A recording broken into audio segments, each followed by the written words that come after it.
भगवत अरहत परमेश्वर तीर्थंकर जनेश्वर देव ने विश्व वसुंधरा को वस्तु की वस्तु का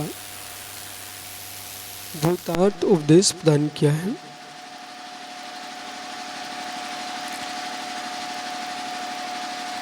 जीव की शक्ति मिश्रभूत शक्ति, जीव की शक्ति अमिश्रभूत शक्ति, दोनों शक्तियों का बोधक जो जीव है इस बात को समझता है। जो चौगस्मिक शक्ति है वह हीनादिक है।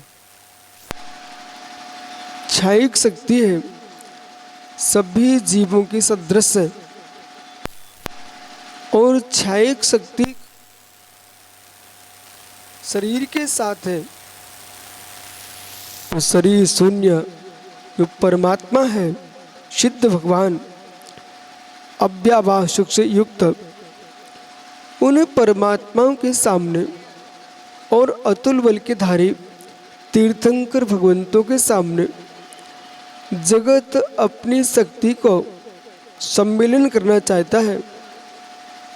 किसी के साथ सम्मेलन करना अपना उपहास करना ही है।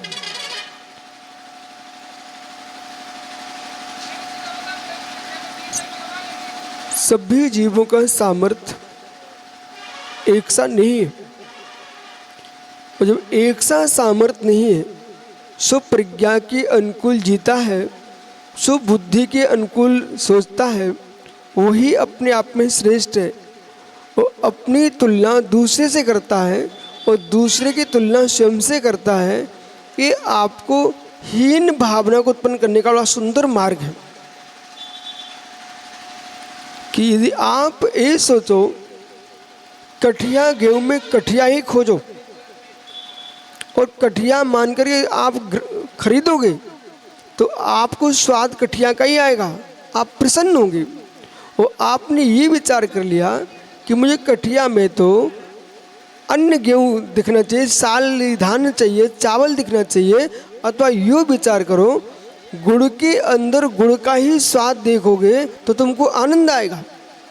और आप गुड़ मुख में रखे हो और मिश्री का स्वाद चखना चाह रहे हो, तुम रोक ही जाओगे यहाँ से।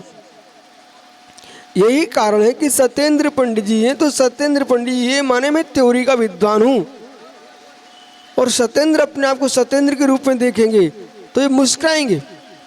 और इन्होंने सोच लिया कि देश के जो इतने बड़े बड़े पंडित हैं उन सबके बराबर मैं भी हो चुका हूँ, तो इनको कष्ट प्रारंभ हो जाएगा। कोई छात्र अपनी योग्यता से अपनी योग्यता की बात करो बेटा, पर छात्र की योग्यता से तुम बात करोगे तो तुमको रोना पड़ जाएगा। इसी प्रकार से जो परमात्मा एवं परमात्मा के बारे में वो विचार नहीं करते, पर जो परमात्मा नहीं है वे अपने आप को परमात्मा भूत विचार कर लेते हैं, उन परमात्माओं को रोना पड़ता है। समझ में आ रहा है कुछ? जो सामर्थ्य तुम्हारे पास नहीं है, आप वर्तमान में आचर समंतबद्ध स्वामी नहीं है, कुंद कुंद स्वामी नहीं है, आप पंचम काल के वर्तमान के मुनिराज हो। तो इसी रूप में अपने आप को देखोगे तो आप ये देखोगे कलियुग में हम मुनि तो बने, कलियुग में हम साधु, तो उसका आनंद आएगा। और जहाँ तुमने निर्णय किया हम चतुर्थ काल जैसे मुनि महाराज हैं, वो चतुर्थ काल के चर्या आगम में देखेंगे, वो तुम्हारे अंदर पाई नहीं जाएगी तो तुमको रोना पड़ जाएगा। और सत्येंद्र के पुत्र ने सोच लिया कि मैं देश का बहुत बड़ा आदमी हूँ। यदि आप अपनी थ्योरी के हिसाब से विचार करोगे तो तुमको आनंद आएगा कि इन बच्चों में हम अच्छे हैं, तुमको आनंद हो। जहाँ तुमने सोचा मैं और विश्व के बच्चों में सबसे श्रेष्ठ आदमी हूँ, और जब आपको वो चेहरा नहीं दिखा तो आपको हीन भावना आएगी। कोई भी वस्तु हीन होती नहीं जगत में। अब बहुत विवेक के साथ समझना, कोई भी वस्तु जगत में हीन होती ही नहीं है। कोई वस्तु हीन नहीं है, अपने आप में सभी बराबर हैं। अपने आप में कांच सत्य की असत्य, अपने आप में कांच सत्य है, लेकिन कांच के अंदर तुम हीरा देखना चाहते हो। ये तुम्हारी भूल है ना कि कांच की भूल है। बालक रायपुर, बेटा तुम त्योरी में रायपुर देख रहे हो, इससे तुम परेशान हो रहे हो। और त्योरी में त्योरी देखना तो पंडाल में आके बैठ जाओ तो आनंद आएगा। क्यों केवल? अब आप सोच रहे, बोले मेरे जैसा रायपुर में पंडाल लगा हुआ था, फिर मैं उसमें प्रवेश करूं, बहुत भाई तू रो पड़ेगा। आप तो ये देखो कि त्योरी में मार्ग के ऊपर खड़े होकर के ये कितने सुंदर भक्त, जितना तो भगवान के हैं, ये अपने आप में इतनी भक्ति सकते, पूरा घर गांव का गांव यहाँ बैठा बेटा।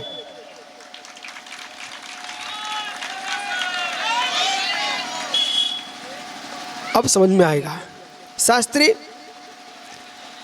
जब भी आप विचार करो, आप त्योरी के शास्त्री हो तो इसे तुम आनंद लूटते हो। और कहीं आपने सोचा देश के जबलपुर के शास्त्री हैं कि हम हस्तापुर के शास्त्री हैं कि हम दिल्ली के शास्त्री हैं, तो तुम दुखी हो जाओगे। कांच कभी असत्य नहीं होता, कांच सत्य होता है। पर कांच के अंदर तुम हीरा देखना चाहते हो, वो कैसे मिल सकता है? कांच कांच ही रहेगा। इसलिए कांच को कांच के रूप में देखो, हीरे को हीरे के रूप में देखो, कभी रोना आ ही नहीं सकता है। अब कक्का सोचते हैं कि मैं भरत चक्रवर्ती बन जाऊं। अरे मित्र, आप लंबे में मानता हूं, आप यहाँ सबसे लंबे दिख रहे हो, मोटे तगड़े दिख रहे हो, इसी में आप अच्छे मानो। लेकिन भरत चक्रवर्ती की बात करोगे तो फिर ऋषभ देव के भरत चक्रवर्ती की, जिनके नाम पर देश का नाम भारत पड़ा है, वे आप नहीं हो, तुम दुखी हो जाओगे। वर्तमान में प्रत्येक युवा के लिए, प्रत्येक छात्र के लिए बात समझ में आना चाहिए और समझाना चाहिए कि अपनी योग्यता में तुम रहोगे, अपनी योग्यता बढ़ाने की कोशिश करो तो आनंद लूटेगे, और दूसरे की योग्यता में अपनी योग्यता देखोगे तो तुमको रोना ही पड़ेगा। और दुनिया आनंद लेना जानती नहीं। कक्का, आपके पास पैसा है, संतान है, नाती पोते हैं, उनका आनंद लूटो ना। आप सोचो कि मेरा पड़ोसी इससे बड़ा है, तुम दुखी हो जाओगे। अभी विदेश क्षेत्र के मुनिराजों को मैं नमस्कार करता हूँ यहीं से, ठीक है, भगवान को भी नमस्कार कर रहा हूँ, लेकिन मैं कभी नहीं सोचता मैं विदेश क्षेत्र का मुनि हूँ। मैं भरत क्षेत्र का ही हूँ, और भरत क्षेत्र के मुनि की जो योग्यता होना चाहिए वो मेरे अंदर होना चाहिए। हम विदेश के मुनि की योग्यता देखेंगे, वो हमको अभी दिखे ही नहीं है वो कैसे होते हैं, हम यहाँ रोते रह जाएंगे, अपनी मुनिचर्या का विनाश और कर लेंगे। विराजो भैया, अपनी मुनिचर्या का विनाश कर लेंगे। बोले क्यों? विदेश क्षेत्र में मुनिराज कैसे चल रहे हैं इसकी हम कल्पना ही कर पाएंगे। तन्मय, विदेश क्षेत्र में मुनिराज कैसे चल रहे हैं उनकी कल्पना करोगे, वो कल्पना में डूब करके हीन भावना मर जाएगा जीव। और भरत क्षेत्र में हम जी रहे हैं, यहाँ जितनी अच्छी जी सकते हैं ऐसे जियोगे तो मेरे मित्र आनंद में जियोगे। भरत क्षेत्र में जियो। हर व्यक्ति के बेटा समझ, हर व्यक्ति के पास आनंद है, हर व्यक्ति के पास आनंद है, वो लूटना नहीं चाहता है। कितने सुंदर कपड़े पहने आप बैठे हो, और इसी बीच में कोई अच्छे पैंट शर्ट पहन के आ जाए, जीन्स पहन के आए, टी शर्ट पहन के आए, तुम उनको देखने लग गए। वो तो तुम्हें देख रहा है कि आज के युग में भी ऐसे कपड़े पहनने वाले लोग जी रहे हैं, कितनी अच्छी बात है। और तुम उन पागलों को देख रहे हो जो नपुंसक हो रहे हैं मोटे कपड़े पहन करके, उन्हें तुम देख करके तुम रो रहे हैं कि मेरे पास क्यों नहीं है। अरे ऐसा नहीं सोचना। यदि आपकी माँ ने कुपरा में कलाकंद फैला के बना दिया परात में, तो उसका आनंद लूटो। अब तुम कह रहे जबलपुर में मैं होता तो कम से कम वहाँ के दुकान में जो बिल्कुल बर्फ लगी हुई और डिब्बे में पैक मिठाई घर में आती तो कितनी सुंदर लगती। ये पागल, सड़ी सड़ाई मिठाई के लिए तू रो रहा है, घर में शुद्ध मावा का पेड़ा माँ ने बनाया उसे तू खा नहीं रहा है। ऐसे जगत चल रहा है कि बर्फ लगा करके सड़ी सड़ाई मिठाई खाने के लिए और तरस रहे हो। वही मित्र तुम्हारे साथ हो रहा है, बर्फ लगाए धर्मों में तुम भाग रहे हो, और बीतराग धर्म को छोड़ के ये हमारे कुपरा की मिठाई है। बर्फ को देख के मत जाओ, चमक को मत देखो, चमक को मत देखो, अपनी योग्यता को देखो। वो अपनी योग्यता में जियो तो आनंद रहेगा, आनंद में जीना चाहते हो तो स्वयं के शोषण को देखो, आनंद में जीना चाहते हो स्वयं की योग्यता को देखो। पर में जाओगे या तो अहंकार आएगा, तुमसे हीन हुए तो तुम्हें अहंकार आ जाएगा, और तुमसे अधिक हुए तो तुम हीन भावना आ जाएगी। दोनों पागल लोग हैं। हार्दिक अहंकार में डूबा वो भी पागल है, और हीन भावना में जा रहा वो भी पागल आदमी है। अपनी योग्यता को देखो, मेरे अंदर योग्यता क्या है। और फिर यदि व्यक्ति चाहे हार्दिक सोचता मैं किसी सिनेमा हॉल का कोई पिक्चर का पात्र बन जाता। ओ हो राकेश सिनेमा हॉल का पात्र बनना चाह रहा है। जो तीर्थंकर भगवान की मुद्रा बनने की योग्यता को प्राप्त करे आदमी, और सिनेमा हॉल देखे कोई भी ब्रह्मचारी, कोई भी मुनिराज, कोई भी आचार्य परमेष्ठी यदि किसी सिनेमा को देखने बैठ जाए, कोई भी साधु पुरुष, और जब सिनेमा देखे तो छोटू तुम क्या सोचोगे? यदि ये हार्दिक जैसा ब्रह्मचारी किसी एक्टर का फोटो देख रहा है, यदि ये फोटो देखता किसी एक्टर का, तो हम जैसे आदमी क्या सोचेंगे? ओ हो जो मद करके पता नहीं क्या क्या करके सिनेमा हॉल में जा रहे हैं, और कितने क्या क्या करके पिक्चर बनाने गए हैं, उनके साथ नाचने गाने के लिए मन कर रहा है। जो जीव सिद्धों के बीच में रहने की योग्यता वाला जीव, वो कहां तो एक्टरों के बीच में नाचने की भावना भा रहा है। और यूं के कोई नेता आ गया और ये बढ़िया पाटा लगा के बैठ गए, चलो फोटो खींचने दो, आगम फोटो खींचने दो। बोले फोटो खींचने दो? हो धिक्कार हो तुम्हारे जीवन को। तुम अरहंतों के बीच में होने वाले हो, तुम दिगंतों के बीच में होने वाले हो, और तुम कहाँ रे लोगों के बीच में तुम जा रहे हो।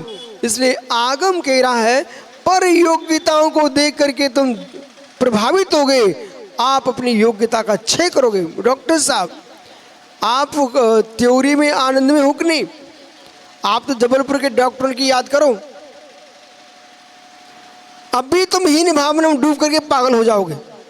और जहां आपने देखा कि हम थ्योरी में अपने नगर की सेवा कर रहे हैं, यहाँ तुम बड़े डॉक्टर कहला रहे हो, अच्छे डॉक्टर कहला रहे हो, और तुम जबलपुर में जाके पहुंच जाओ, बड़े बड़े बैठे हुए हैं, वहाँ तुम त्योरी गांव का कोई डॉक्टर आ गया है।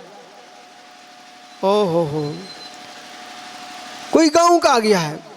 यदि तुम्हें जबलपुर में जाना ही है तो आप जबलपुर मत जाइए, पहले आप अमेरिका चले जाओ, यहाँ से सीधे अमेरिका जाओ।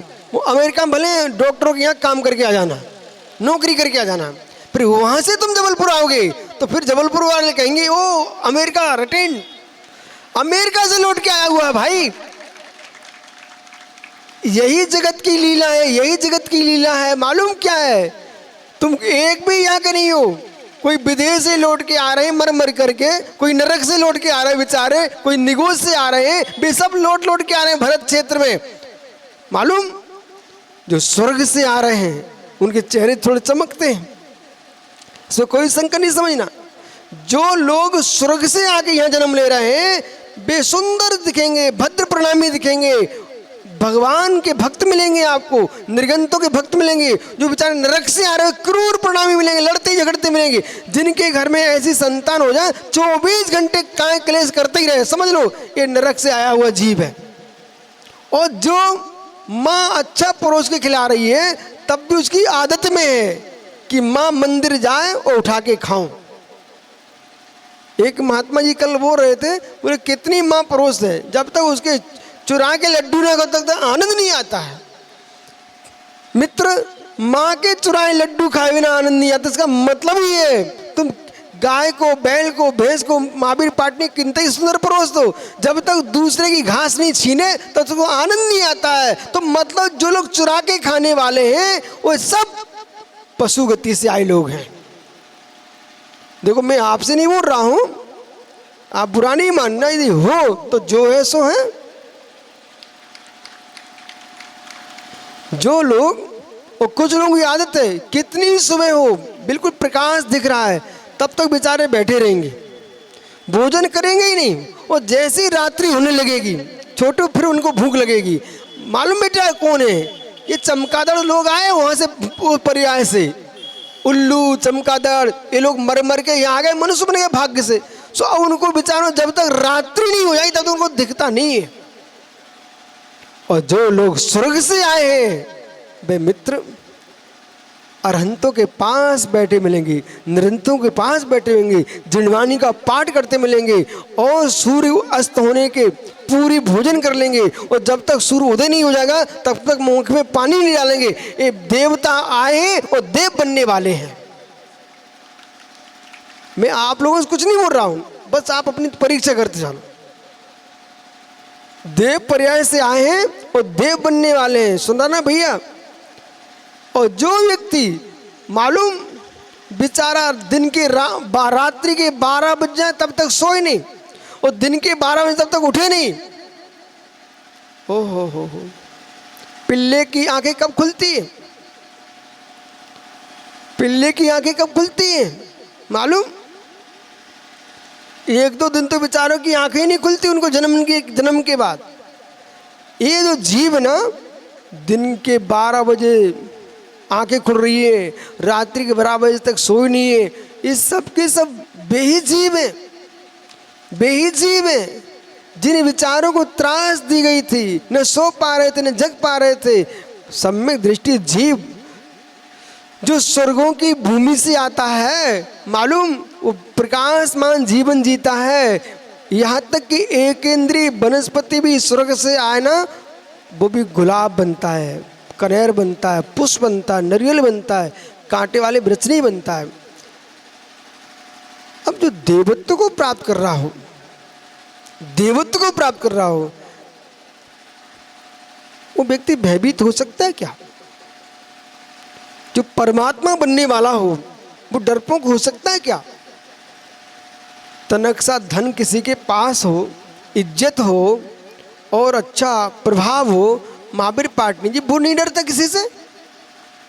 जिस व्यक्ति का सम्मान है, जिसके पास पैसा है, वो दुनिया में कोई से डरता नहीं है। समझ रहे कि नहीं आप? फिर जो परमात्मा हो दुनिया से डरे, ये कैसे हो सकता है? हाथ में लाठी लेके कौन चलता है? आपको लगता ऐसा है कि हम सामने वाले को डरा के लेने के लिए लाठी लिए हैं, सत्य तुम स्वयं डर रहे हो इसलिए लाठी लिए हो। लिए क्यों हो? दूसरे को भयभीत क्यों करना चाह रहे हो? कि सामने वाला मुझे भयभीत ना कर सके इसलिए तुम उसके लिए अस्त्र लिए घूम रहे हो। इसका तात्पर्य तुम भयभीत हो। धन्य भीतरागी अरहंतों को, धन्य निर्गंतों को, जिनके तन पर धागा नहीं, हाथ में लाठी डंडा नहीं, सोटा नहीं, चमीटा नहीं, कुछ भी नहीं है, और निर्गंत होकर के पूरी पृथ्वी में विचरण कर रहे हैं। मित्र खुला शरीर है, इन्हें न ओले का डर है, न सोले का डर है, न किसी दूसरे का डर है। यह है निर्भीक धर्म। मानना पड़ेगा। यदि चिंतन किया जा रहा है सत्येंद्र पंडित जी, एक क्षण को विचार किया जाए इन मुनिराजों को देख करके, तो सोचने वाले के आंखों में आंसू आ जाएगा। इनको भले नहीं आए लेकिन सोचने वालों को आंखों में आंसू आए। बोले क्यों? पहला प्रश्न तो ये है, देख बालक, ये छोटे छोटे महाराज, ठीक है, तुम 18 साल के हो गए, 19 के हो गए, हाँ, और 19 साल में यहाँ मुनिराज बन गए लोग, ठीक है। अब बेटा सोचो कि एक आदमी सोचे जिस व्यक्ति की आयु 120 वर्ष की हो, ठीक है, और 19 वर्ष में मुनि महाराज बन गए वो। अब कितने वर्ष जीना उनको है? 101 वर्ष तक। इधर देख बालक, 101 वर्ष तक। अब क्या बोले, बाप रे 101 वर्ष तक दिन में एक बार भोजन करेंगे ये, 101 वर्ष तक एक ही बार पानी पिएंगे, और 101 वर्ष तक केशुंचन करेंगे ये, और 101 वर्ष तक निर्वस्त्र होकर के पृथ्वी में घूमेंगे धूप छांव में। कैसे जिएंगे? आप कहीं शिखर जी भी जाते हैं ना 5 दिन को 4 दिन को, तो भाई तुम यहाँ आंखें बंद करके सोचते हो, वहाँ कंगी भी चाहिए पड़ेगी, ये दुनिया की सामग्री थैले में भर के ले जाते हैं। बोले 5 दिन के लिए यात्रा के लिए। भैया पाटिल जी व्यवस्था करके आए कि नहीं आए हो? घर से निकले ना तो व्यवस्था करके अब ये 5-4 दिन के लिए यात्रा करने जा रहे हैं।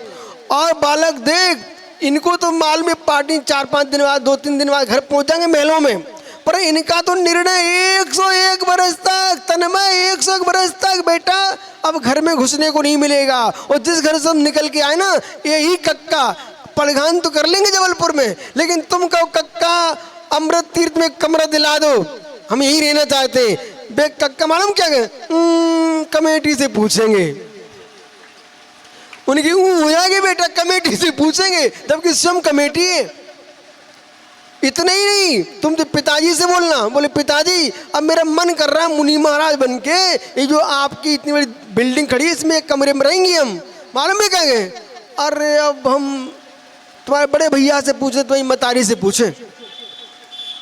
ओहो देख लो क्यों पीछे मुड़ के देख रहा बालक, पापा है क्या?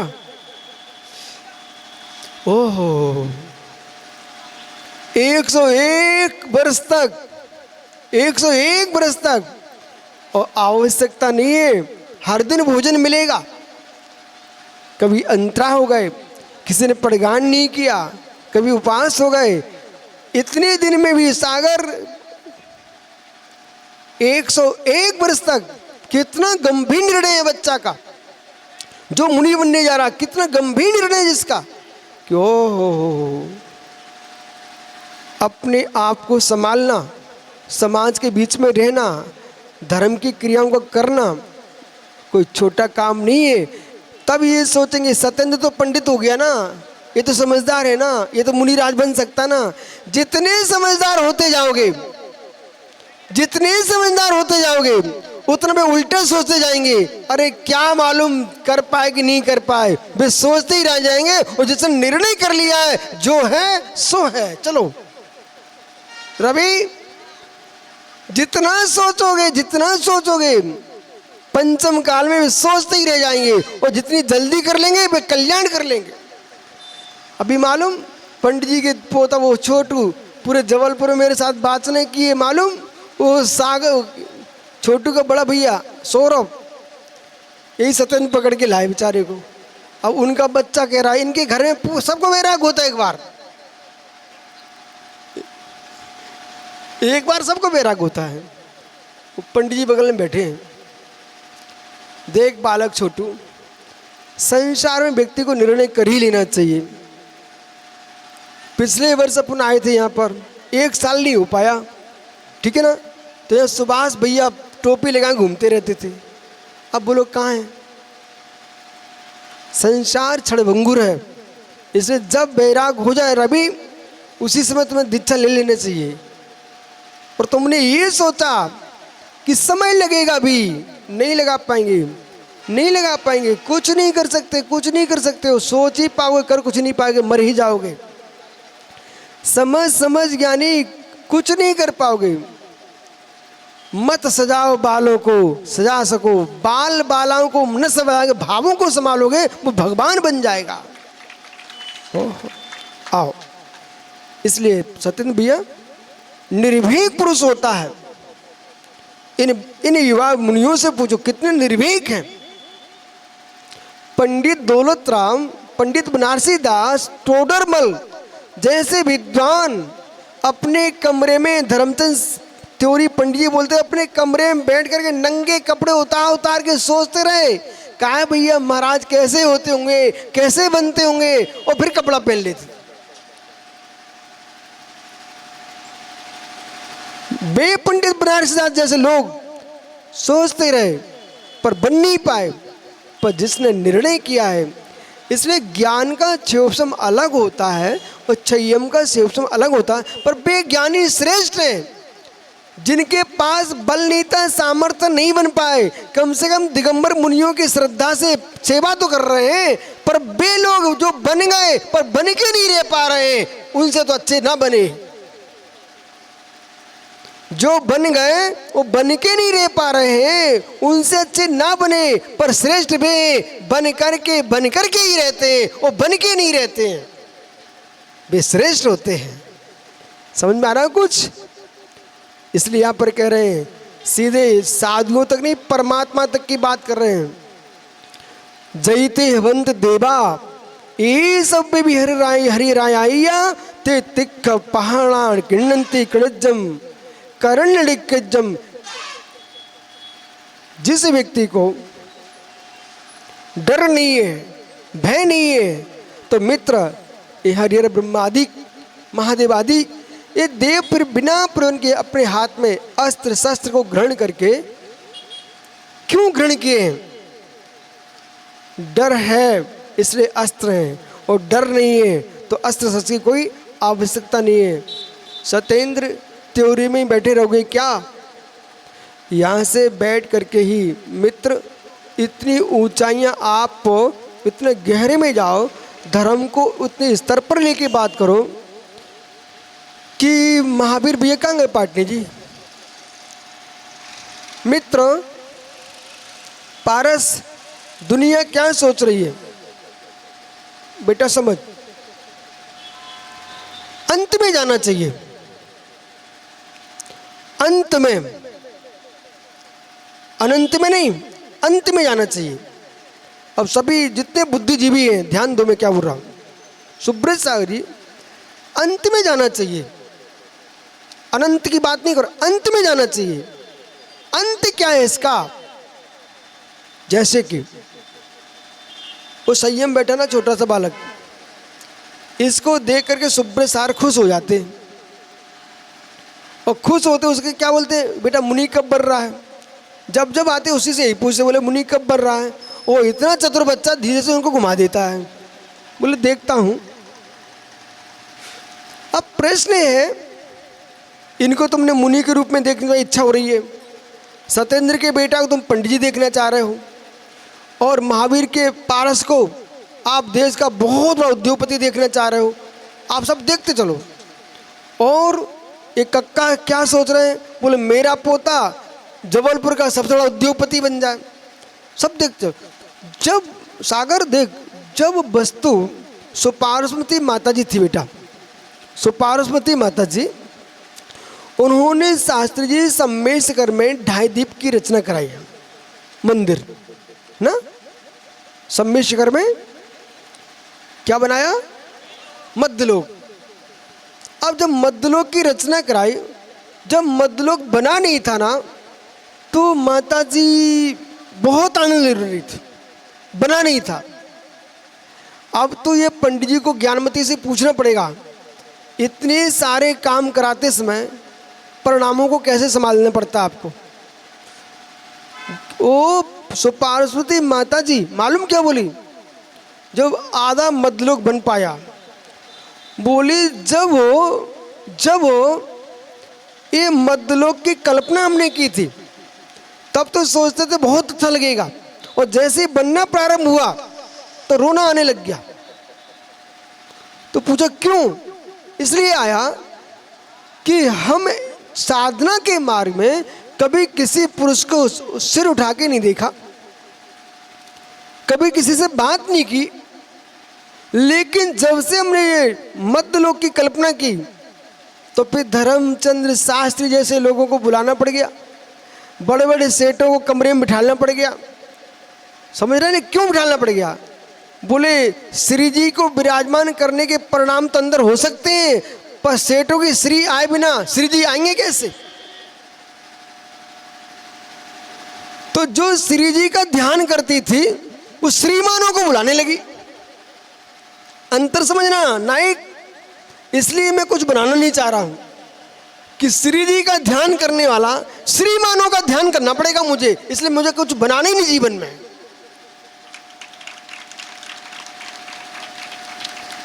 एक सज्जन आए मेरे पास जबलपुर में, बोले अब तो आपका प्रभाव बन गया, एक तीर्थ बना लो। मैंने कहा मित्र ये कक्का कब काम में आएंगे, महावीर पाटनी कब काम में आएंगे? ये आपके यहाँ के संतोष जी ने वो मंदिर बना लिया, बनाया कि नहीं बनाया? मित्र ये सब बन रहे हैं, उनके दर्शन भी तो कोई करने वाला चाहिए कि नहीं चाहिए? हम भैया आपके मंदिरों के दर्शन करते रहेंगे, लेकिन श्री जी का ध्यान करने वाला श्रीमानों का ध्यान नहीं कर पाएगा। हो 100% विचार करो बालक, अभी तुम सुख में बैठे बेटा, और तुम्हारे पिता सत्येंद्र बोल रहे हैं बेटा आज मैं देखूंगा तू बोली लगवा, 100% तेरे घर में एक पैसा नहीं जाएगा। लेकिन अब समाज में बोली के लिए खड़ा किया गया है तो तेरा मन क्या बोलेगा, मैं ज़्यादा से ज़्यादा पैसा इकट्ठे करा दूं तो समाज खुश हो जाएगी। तो मतलब मेरे घर में भले ना जाए, लेकिन वो पैसा के पीछे इतना जाएगा जीव कि यही भूल जाएगा समय घड़ी कितने बज रही है। श्री माँ फिर मालूम चाचा जी, काका जी, भैया जी, सबके तू नाम लेगा, बेना जी, सबके नाम लेगा, गंभीरता तो भाग जाएगी। बोलो सत्येंद्र बराबर है कि नहीं? सबके हाथ जोड़ने पड़ते हैं। ओहो, एक चुनाव का समय आ जाए और एक बोली का समय आ जाए तो मालूम पंडितों को सबके हाथ जोड़ने पड़ते हैं और चुनाव नेता को सब गली गली में हाथ जोड़ना पड़ते हैं। और कोई साधु महात्मा कोई मठ बनवाना पड़ जाए फिर उनको सब सेठों के साथ बैठना पड़ता है और कुछ भी नहीं करता है, उसके चरणों में दुनिया बैठती है। इसलिए हम उन भगवान की पूजा करते हैं जो कुछ भी नहीं करते हैं। हो इसलिए समझो गाथा सूत्र क्या बोल रहा है। बालक अभी तुम सुन रहे हो, यहाँ पर तन मैं आपसे कह रहा हूं, अभी तुम बेटा ये सुन रहे हो मेरे सामने। समय आने पर हर व्यक्ति बदलने लगता है, समय आने पर आदमी बदलने लगता है। समय बदले, मौसम बदले, शरीर बदल जाए, पर तुम्हारी चर्या नहीं बदलना चाहिए, तब बेटा तुम कहलाओगे सच्चे साधु। और जहाँ तुमने मौसम देकर के बदल गए, त्योरी की साधना अलग है, जबलपुर की साधना अलग है, कटनी की साधना अलग है, तो बेटा ये बड़े चतुर लोग हैं। तुम जब तक यहाँ से त्योरी से जबलपुर नहीं पहुँच पाओगे तब तक तुम्हारी सूचना पहुँच जाएगी। आजकल तो कक्का छींके कोई आदमी हाथ बाद में पहुँच पाएगा, तब तक जबलपुर में पहुँचे ना छींक आ गई। समझ रहे हैं आप? ओ नायक जी, छींक के देख लो आप। जब तक तुम रूमाल निकाल पाओगे ना तब तक तुम्हारा भाई घर में समाचार हो जाएगा, बोले भाभी उन्हें छींक आ गई है, जुकाम हो गया, पता नहीं क्या खा लिया। ओहो, एक कलयुग है, कलयुग। कोई भी साधु पुरुष ये ना सोचे मैं किसी की गांव में कुछ भी करके निकल जाऊंगा। नहीं निकल पाओगे, तुम दूसरे गांव में पकड़े जाओगे। इसलिए ज्ञानियों, कर्म सिद्धांत कहता है, कर्म सिद्धांत कहता है छींक की बात समाचार जबलपुर भेजने में समय लग सकता है, पर कर्म बंद में कोई समय नहीं लगता है। ओहो बालक, ओ ज्ञानी शांतिनाथ का चेला, सुन रहा है कि नहीं? भैया समझ, अभी आनंद के समय तुम्हारे चल रहे हैं। जब तक मालूम आपके पिताजी के यहाँ समधी की बिटिया नहीं आ रही, तब तक बेटा सुख से रह लो। नहीं समझ में आया? आ गया? तब तक मुस्कुराओ। अभी तुम मेरे पास चले आते हो, तीर्थ बंदना करने चले जाते हो, कोई टेंशन नहीं है। ये छोटू ना पंडित जी का पोता, ये महीनों मेरे पास जबलपुर में रहा है, लेकिन अब कब ये चलोगे क्या? अब तो लड़का लिए घूम रहा है। बैठ जा। जस सत्य भयम चित्ते गिणदी आयु करणे गिणम, जस प्रोना नत्थी बहन तस आउम कणम नत्थी। ओहो सुब्रत सागरी 116 और 115 ये गाथा बड़ी गंभीर है और इनको समझना पड़ेगा। मालूम, इतना ध्यान करो गहरे में कि तुम्हारा भय नष्ट हो जाए। पुनः कह रहा हूं, इतना ध्यान करो कि आपका भय नष्ट हो जाए। संयम, इतना ध्यान करो जिससे तुम्हारा भय नष्ट हो जाए। अभी आनंद नहीं आया? इतना ध्यान करो कि आपसे दूसरे का भय नष्ट हो जाए, तब तुम भगवान बन पाओगे। पुनः कहूं, इतना ध्यान करो कि मेरे अंदर का भय समाप्त हो जाए। तो मेरे अंदर का भय समाप्त हो जाओ तो डाकुओं का भी समाप्त हो जाता है। शास्त्री, भिंड मुरैना ग्वालियर के जंगलों में चले जाओ तो वहाँ तो डाकुओं के अंदर भी सब भय समाप्त हो जाता है। नक्सली हैं, आतंकवादी हैं, उन्हें कोई का डर ही नहीं लगता, पर वे साधु नहीं है। जो सब में भयभीत नहीं होता वो साधु नहीं है। इतनी साधना करो, इतना ध्यान करो, तन्मय समझ, हर एक इतना ध्यान करो कि तुम्हारे अंदर का भय समाप्त हो जाए। पर इतने सरल ध्यान करो कि तुम्हें देख करके पशु पक्षी भी निर्भीक हो जाए, उसका नाम साधु है। दैत्य साधना करना पड़ेगी। टेकचंद के भैया डबल साधना करना पड़ेगी। बोले क्या? जैसे रोटी, अभी माताएं बैठी ना, अब जैसे रोटी एक तरफ ही सेकती वो भी कि दोनों तरफ सेकना पड़ता है। इतनी सुंदर आग जलाते हो कि एक बार सेक करके पलट करके फिर सेकते हो। डबल साधना है ना। ऐसे ही मैं किसी से ना डरूं, ये साधना मात्र नहीं है। मैं किसी से ना डरूं, वो तो आतंकी भी कर देता, किसी डरता नहीं, दूसरे को भयभीत करता रहता है।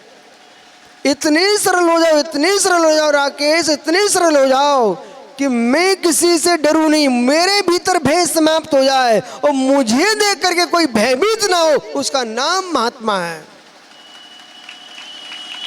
सप्तम गुणस्थान में आहार संज्ञा समाप्त हो जाती है। आठवें गुणस्थान में भय संज्ञा समाप्त हो जाती है।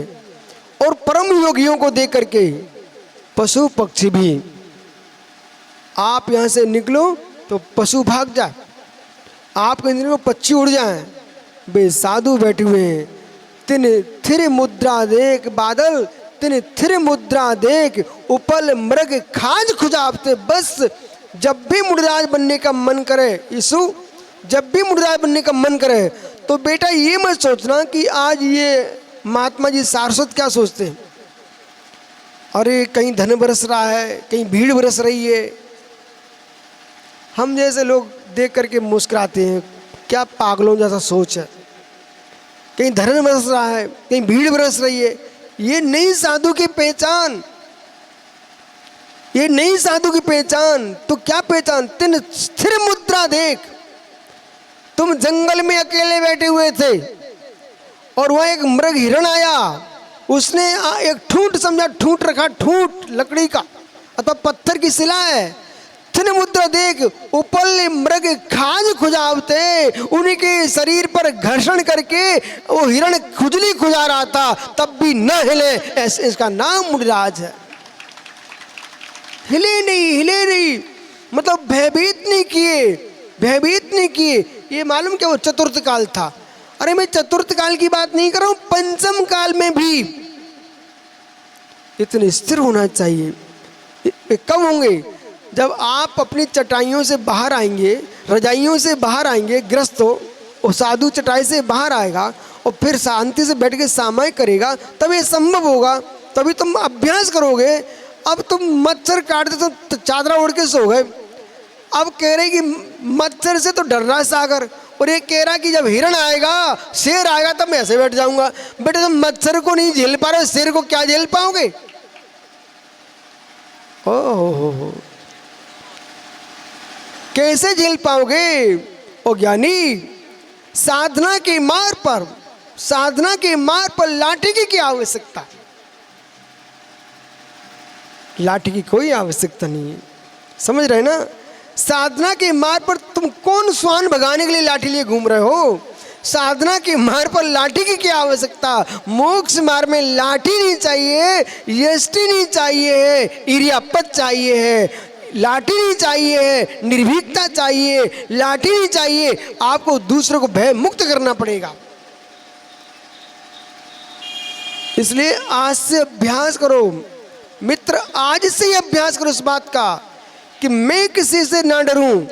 ये अधूरी साधना, मैं किसी से ना डरूं, ये अधूरी है साधना। मेरे से भी कोई ना डरे और मैं भी किसी से ना डरूं, ये पूर्ण साधना। सुशील भैया समझ में आ रहा है क्या?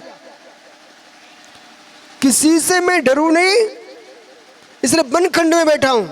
न भूतों से डर, न प्रेतों से डर, न चुड़ैलों से डर, किसी से डर नहीं। वन खंड में बैठे ध्यान कर रहे हैं, लेकिन उन्हें देख करके पशु पक्षी भी सामने घूम रहे हैं। ओह, पशु पक्षी सामने घूम रहे हैं।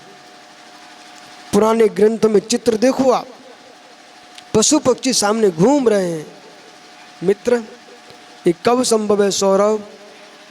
चिड़िया को भी डराना मत, गाय को भयभीत करना मत। ये 9 कर्म बढ़ रहे हैं। भावी काल में वे कमजोर लोग होंगे, दिल के हृदय के कमजोर होंगे, शक्ति क्षीण होगी। न किसी से डरो, न किसी को डराओ, आनंद के साथ जियो। जैसे अति भयम चित्ते शो गृहणति आहुगम कर गृण। जिसके चित्त में डर होता है, भय होता है, उसके हाथ में अस्त्र ग्रहण किया जाता है। अस्त्र शस्त्र लेके क्यों चलता व्यक्ति? कोई ना कोई डर है ना, तभी तो लेके चलेगा। ओहो धन्य हो, ये डराने के लिए नहीं लिए, ये रत जीवन जीने के लिए लिए। धन्य हो इन योगियों को। लोग चमीटे लेके चलते हैं और ये पिच्छी लेके चल रहे हैं, मयूर के कोमल पंख। कितना अंतर है। लोग डंडा लेके चल रहे हैं, बोले महात्मा के हाथ में डंडा, बोले क्यों? किसी ने कुछ किया तो खड़ा हो गया, और ये कोई जीव न मर जाए तो झुक कर के मार्जन करके चल रहे हैं। यही जैनत्व में और अन्य में अंतर दिखाई देता है। इसलिए ऐसा मत करना यशोधर जी, एक हाथ में पिच्ची, एक हाथ में तलवार। ये नहीं जिनियों का धर्म। एक हाथ में पिच्ची, एक हाथ में कमंडलू। और मित्र, और जब पिच्ची कमंडल जमीन पर, तो फिर हाथ में जिनवाणी।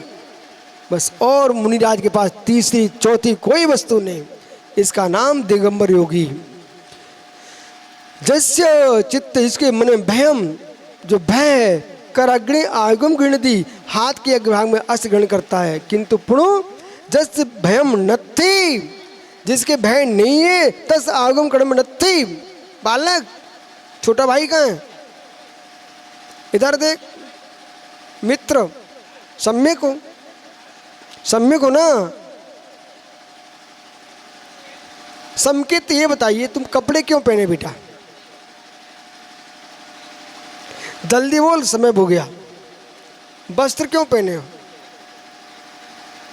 हैं? क्या बोल रहा है? संकेत, कपड़े क्यों पहने आप? हैं? अच्छे लगने के लिए। तो हम लोग बुरे लग रहे हैं तुम्हें? ओह, तो हमारे जितना तुमको बुरे लगते हैं। उन्हें कपड़े पहनाना पड़ेंगे मुझे क्या? अब बोलो, तुम कपड़े क्यों पहने हो? बच्चा जन्म लेता ना छोटा सा, ओ हर माँ, वो बहन भाई बंधु सब गोद में खिलाते रहते हैं। कपड़े नहीं पहने, सुंदर लगता कि नहीं लगता? अब बोलो, तुम कपड़े क्यों पहने हो? साची साची बोलो ना। मौसम से बच रहे हो, धूप ठंडी से गर्मी से, है ना, इच्छाओं से, कामनाओं को, वासनाओं को ढके बैठे हुए हैं। ठीक है ना बेटा? सुनो, ये वस्त्र अपने लिए नहीं पहने आप, बिल्कुल नहीं पहने हो। आप अच्छे लगो, आप अच्छे लगो, उसके लिए नहीं पहने हो। दुनिया को हम अच्छे लगे।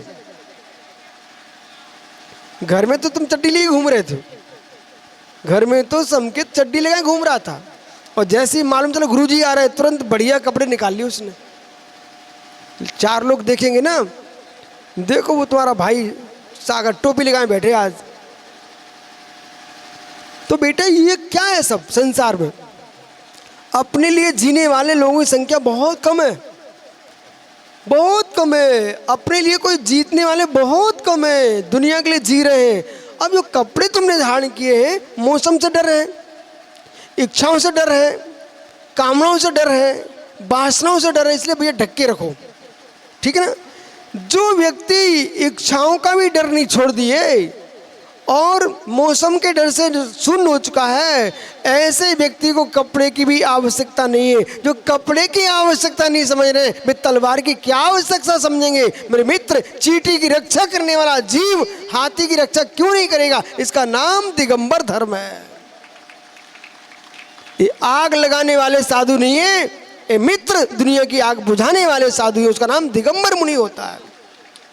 ओहो जस्र नत्थी भयंतस आयुधम कर्ण नत्थी, जिसके भय नहीं है उसके अग्रहात में आयुध नहीं है, और जिसके भय वो आयुध रखेगा। जिसके अंतरंग में इच्छाएं, वासनाएं, लज्जाएं भरी हुई है, वे कपड़े पहन के घूमेंगे। लज्जा इच्छा से शून्य हो चुके हैं, वे निर्गंत होकर विचरण करते हैं, पशु होके नहीं, निर्गंत होकर के। नंगे तो पशु भी होते हैं। इसलिए जो वस्त्रधारी कई निर्गंत मुनिराजों को पशु की उपमा देकर के उपहास करने की चेष्टा ना करें। वे वासनाओं से भरे नंगे होते हैं, जो कामनाओं से भरे नंगे होते हैं। वासनाओं को, वसन को उतार करके जो अंतरंग आत्मा में जीते, उसका नाम दिगंबर होता है। जाओ बेटा, नंगे नहीं बनना, दिगंबर बनना, ठीक है? बैठ जाओ, आपका समय हो गया। ये 15 और 115 116 है, ये दोनों गाथाओं बहुत गहरे में समझना और अपने जीवन में विचार करना। डरने की जरूरत नहीं है। पीयूष बाहर से नहीं डरते, कुछ भीतर से डरे रहते लोग। पीयूष अपने में ही डरे रहते लोग, वे कभी आगे मोक्ष मार्ग पर नहीं चल सकते।